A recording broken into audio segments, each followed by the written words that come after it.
Assalamualaikum warahmatullahi wabarakatuh. Alhamdulillahirabbil alamin wa bihi nasta'in ala umuri dunya waddin. Wassalatu wassalamu ala sayyidina Muhammadin wa ala alihi wa ashabihi ajmain amma ba'd. Perkenalkan, nama saya Anisatul Munah, saya mahasiswa BKPI semester 3. Saya sedang belajar mata kuliah tafsir dan hadis. Kali ini saya akan sharing tentang hakikat belajar berdasarkan tafsir dan hadis. Nah, belajar sendiri atau menuntut ilmu hukumnya bagi umat Islam adalah wajib ya teman-teman, sesuai dengan sabda Rasulullah SAW di dalam hadis, tolabul ilmi faridotun ala kulli muslimin wa muslimatin. Dan di dalam Al-Quran sendiri, di dalam Al-Quran, surat Al-Mujadilah ayat 11, a'udzubillahi minasyaitonirrajim, ya ayyuhalladzina amanu idza qila lakum tafsahu fil majalisi fafsahu yafsahillahu lakum wa idza qila anshuzu fanshuzu yarfa'illahu alladzina amanu minkum walladzina utul ilma darajat wallahu bima ta'maluna khabir. Shadaqallahul azim. Dari Al-Qur'an tadi, surat Al-Mujadilah, Allah akan mengangkat derajat orang yang mencari ilmu. Bagaimana sih cara Allah mengangkatnya? Nah, contoh saja nih, ketika kita belajar dari rumah menuju kampus, berapa jarak yang kita tempuh, seperti itu ya. Nah, setiap jarak yang kita tempuh akan malaikat catat untuknya 10 kebaikan. Itu minimal. Nah, maksimalnya yaitu tidak terhingga, karena Allah yang kasih kebaikan itu sendiri ya teman-teman. Bahkan bisa sampai 1000 kali lipat kebaikan. Nah, dan orang yang mencari ilmu itu akan senantiasa dinaungi oleh malaikat tadi, malaikat yang mencatat tadi. Bagaimana sih malaikat menaungi kita itu? Nah, malaikat menaungi kita yaitu dengan cara kita akan terus-menerus didoakan sehingga hidup kita menjadi tenang.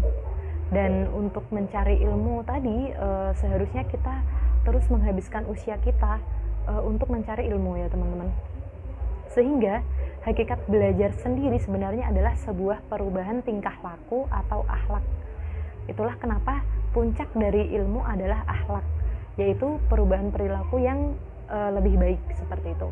Untuk itulah apapun ilmu yang kita ajarkan harus terlebih dahulu kita mendahulukan penanaman adab gitu.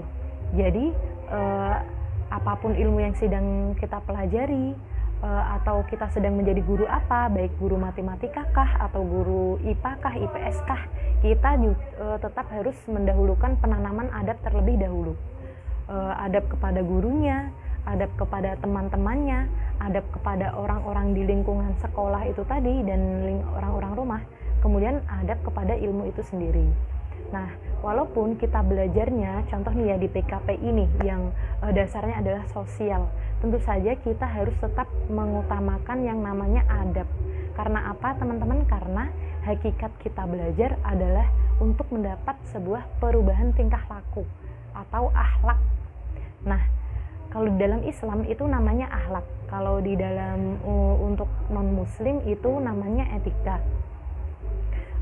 Contoh perubahan tingkah laku yang dilakukan umat muslim yang disebut umat non-Islam yang disebut etika tadi bisa dicontohkan dari cerita seorang pramugari. Seorang pramugari yang belajar etika penerbangan, dia akan selalu tersenyum ketika di dalam pesawat pada saat jam dia bekerja. Kemudian ketika si pramugari tadi sudah sampai ke bandara kota tujuan, apakah dia akan selalu tersenyum teman-teman ketika bertemu kita? Jawabannya lebih seringnya tidak ya teman-teman ya. Karena kenapa? Karena beliau pramugari tadi menggunakan etika pramugarinya hanya saat ketika jam dia bekerja, hanya saat dia di dalam pesawat tadi. Sedangkan sebuah akhlak sendiri di dalam Islam diturunkan langsung oleh Allah melalui Nabi Muhammad SAW yang diajarkan kepada kita langsung di dalam setiap aspek kehidupan umat muslim.